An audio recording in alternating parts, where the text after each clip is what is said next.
everyone, Rosie here. Welcome back to my channel. I recently read/listened to the audiobook of Emma by Jane Austen. I loved it, so I want to talk about it. Is there new stuff to say about a book that came out over 200 years ago? Yes, absolutely. Will I be saying any of that today? Almost certainly not. I'm not an academic or a hardcore Austen fan or anything like that. I'm just someone who read a book and wants to talk about it, so you might have heard all this before, but I enjoyed it, so I'm going to share it with you in case you haven't read this book or you have read this book and love it and just like to hear people talk about it.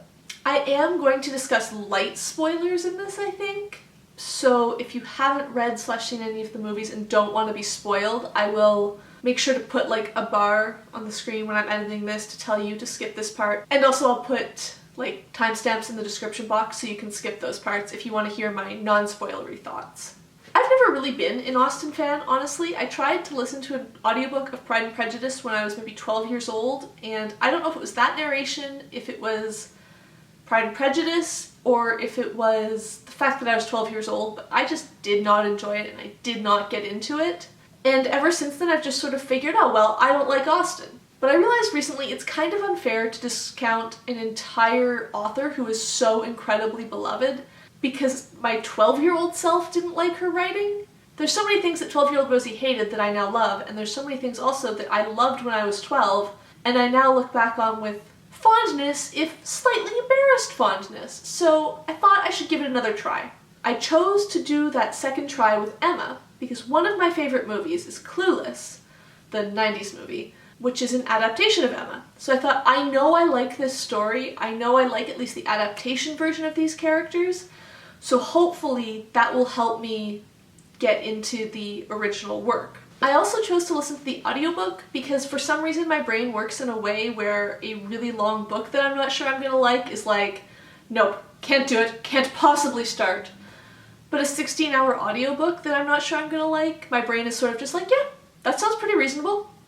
Who knows? Brains work in mysterious ways. I don't know what part of me being twice as old, me knowing the outcome, me listening to it instead of reading it, or I guess I listened last time too, but I don't know what it was. I loved this. I had so much fun. I enjoyed this book so much. I actually really want to go back and read or listen to Pride and Prejudice now as an adult and see how I feel about it. One of the elements that I enjoyed so much about Emma is, possibly unsurprisingly, Emma's character. Like, I just really enjoyed her as a protagonist. I say I enjoyed her, but also she's so full of contradictions that I actually don't really know how I feel about her. She can be so kind and so caring and so generous and willing to help others, but at the same time, she's also incredibly self-centered and vain and certain that she is right about things and full of false confidence. She can try so hard to be helpful and kind to people who are less fortunate to herself, while in the same breath being an awful snob. I think the thing that tips it over in her favor, in my view, and makes it so that she is a character that deep down I do enjoy, especially as the book progresses, is she does everything she does out of a genuinely kind-hearted place. There's another character in this book who also displays shockingly poor judgment while meddling in the lives of others, and I think the reason she's insufferable, whereas Emma is actually a character that I can like and enjoy, is the fact that Emma's not malicious or mean at all. She genuinely does think she's doing the right thing and want to do the right thing, even if she's naive and doesn't really know what the right thing is. Maybe I'm just making excuses for her, I don't really know. I think the other thing, though, that really does sort of counter it all out is she learns from her mistakes. She feels remorse, she feels pain and regret, and realizes that she has done things wrong and that she has caused pain to others, and she's not okay with having done that. When she knows that she's hurt someone, she genuinely feels bad and wants to do better. And that makes a lot of things kind of forgivable in my view. None of us start out as perfect people, but how we react to our mistakes can be really important. Another element that I really shouldn't be surprised to have loved so much was the dialogue. I don't think I'm imagining that Austen is known for having good dialogue. People who read more Austen, please let me know down below. But for some reason I hadn't really thought that that was going to be a part of this book that I adored, and it really was. Even coming through over 200 years of time, I just really enjoyed it.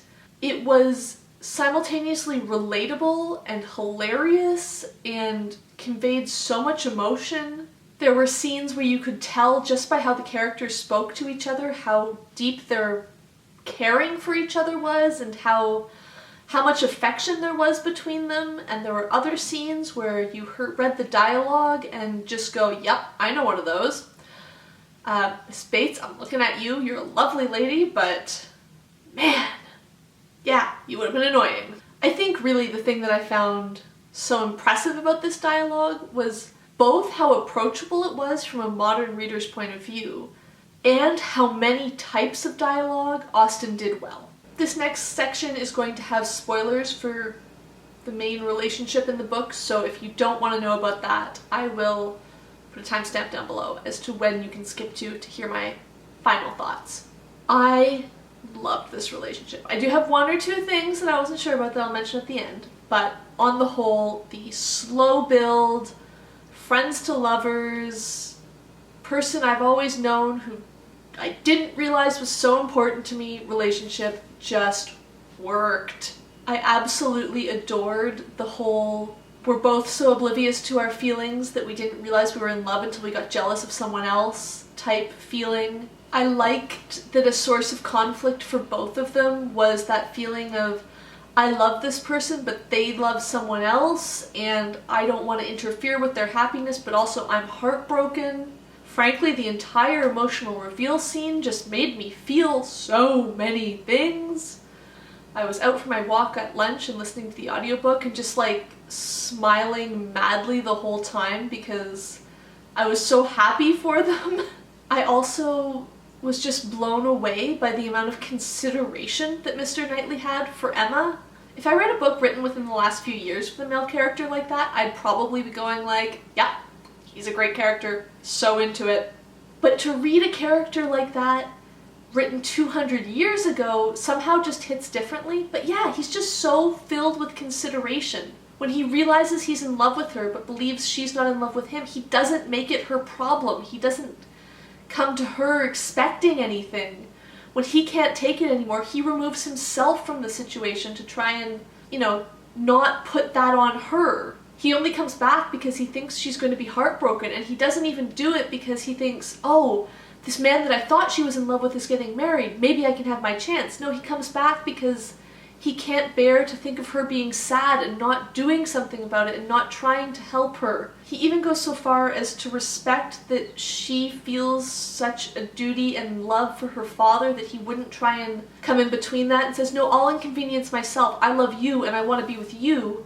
And if that means we live with your father, we'll make that work because I care about you and I would never want you to do anything that would upset him because I know that would upset you. The one thing that sort of I'm not sure how I feel about their relationship is the age gap. He's 16 years older than her. On one hand, it was the 1800s, a 21-year-old marrying a 38-year-old was not unusual. It's not a creepy relationship, really, I don't think.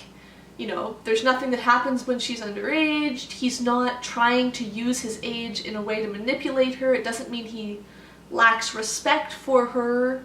But also, any line from a grown man that says, I think I've been falling in love with you since you were 13, just like, the modern reader in me doesn't like it. However, since it legit was only one line, and he has previously said that he didn't realize he was in love with her until she was an adult, and it's not like he was consciously in love with her from the time he was 13 and hanging around hoping to have a chance. It was more he was around, and then once she's an adult, he realizes he's in love with her and thinks, wow, maybe I've really liked her for a long time. Like, it's kind of weird, but I think I can look past that and just love this story as a whole. And, I do, the way their relationship is written makes me feel good things. So that, I'm not going to let that one tiny thing stop me, but I will say that it did make me sort of go, wait, am I? On the whole, this was seriously just such an enjoyable book to listen to. I think for me, Austen might be one of those writers that works better as an audiobook than a physical book. There's something about just hearing the story of all these people who in this one basically just hang out in various people's homes, go for walks, and chat. That was really, really comforting. I really enjoyed listening to it while out for walks and around the house, especially right now where I'm not having anyone over or visiting with anyone or going out to hang out with anybody. It was sort of very comforting almost to listen to this book about people just having normal conversations. And as I said at the beginning, I definitely want to read or listen to more Austen. This has convinced me. I think I'm a fan. I mean, I should read more than one before saying that, but I'm so excited to explore more of her work now, whereas before I was always very ambivalent. I had big plans for this video. I was going to do some sort of like watching vlog or something where I spent a weekend binge watching 2 movies and a miniseries that were adaptations of Emma and giving my thoughts on that. Honestly, this weekend's been kind of weird. I'm not even sure how this video is going to turn out because I feel like I'm not speaking very well. Hopefully I'll edit it together and you'll go, what are you talking about? This is great. But like, a lot's going on. However, I did last night watch 2 movies and I'm going to give my thoughts briefly because that's what I was planning to do in this video. So even if I'm not going to go into huge amounts of depth, I figure I'll at least give my quick thoughts. The first movie I watched was the 1996, I think it is, version with Gwyneth Paltrow as Emma. This was fine. I mean, I might have liked it if I'd seen it in 1996, but I feel like in 2020 it just wasn't really anything special. Gwyneth Paltrow was fine as Emma. I thought the actor who played Mr. Knightley was way too young and way too conventionally handsome for what I would have expected and would have liked. And I just didn't feel like there's much chemistry between them at all. In the final big reveal scene, the one that had me go while I was out for my walk, you can put all the swelling romantic music over it that you want. The actors just weren't making me feel anything. And I think that's an issue I had with this one on the whole. I didn't feel that much from this movie. All of the performances felt kind of stilted, I guess. Keep in mind, I'm not a movie critic, so don't come after my movie critiques. These are just my rough thoughts. I will say this one had an adorable intro. I loved that and thought it was so cute. Although the outro was really weird because all of a sudden we had like a third-person narrator where that hadn't really been present throughout the rest of the book, so that was kind of strange. My possible favorite thing about this whole movie, though, was the actress who played Mrs. Elton. I realized partway through that it's actually the actress who plays Mrs. Elton in this version of the movie is the woman who narrates the audiobook that I listened to, and she did it perfectly. The narration was great, and then also her acting as Mrs. Elton was so good that she made me hate her, and that's hard because it's an actress I actually quite like. The other movie adaptation I watched was the 2020 version with, I think her name's Anna Taylor-Jenkins, I might have that wrong, as Emma. This one I loved so much more. In a strange way, by making it a lot more fun and snappy and bright and kind of silly, it gave me much more of the feeling of the book than the 1996 version did. I don't know how to explain it exactly other than the tone felt more similar and the way I felt watching that movie was more similar to how I felt reading the book. I thought, on the whole, the casting in this one was so good.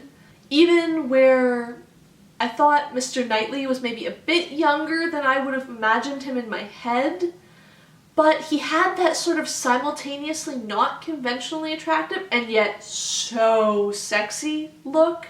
Even if a lot of these characters didn't appear physically as I imagined them necessarily, that's probably because I don't imagine the physicality of characters that much. They had the right vibe, and when I watched them perform their roles, I had similar feelings to how I felt reading about those characters in the book, so I thought that was really successful. And given how much of this review has been about the Emma and Mr. Knightley relationship, I cannot end this without saying that Emma and Mr. Knightley in this version just had infinitely more chemistry, and their big reveal scene actually made me feel so many things and just like worked so much more for me. I'm not sure how much I would have loved this movie had I not recently read the book. My partner actually watched this one with me, having not seen the 1996 version because I wasn't going to submit him to the same story twice in one day, even if I wanted to do that. And I think if we hadn't paused at times and I'd been like, okay, this is who this is and this is this is what's going on, it might have been a bit confusing. So I think this adaptation leans more on the side of assuming you're a bit familiar with the story and going with that, as opposed to trying to tell you the complete story. But it was so much fun. I wish I'd had a booktube channel back when this movie came out so that I could have talked about it when it was still big and hype, but I'm going to continue to rave about it now. I had hoped to round out this video by also watching the, I think it's 2009 miniseries, but as I said, it's been a weird weekend. I just didn't have it in me to watch that today, so know that I am looking forward to seeing it at some point in the future. Assuming I have edited this video into some sort of coherence, and you aren't just scratching your head and going, what did she just talk about for 10 or 15 minutes? Let me know, have you read Emma? Did you like it? Is it your favorite Austen? Is it your least favorite? Which Austen do you think I should read next? I think I'm going to be reading Persuasion in January, and then we'll see where I go from there. And more generally, have you ever had an author where you thought you didn't like them, only to return and find that you do? It's really making me question what other authors I should give a second try now that I'm an adult and not a teenager with teenagers' tastes. So let me know if you've ever had that experience. If you've enjoyed this video, please give it a thumbs up down below. If you would like to see more of my videos, please hit subscribe, and thank you for watching!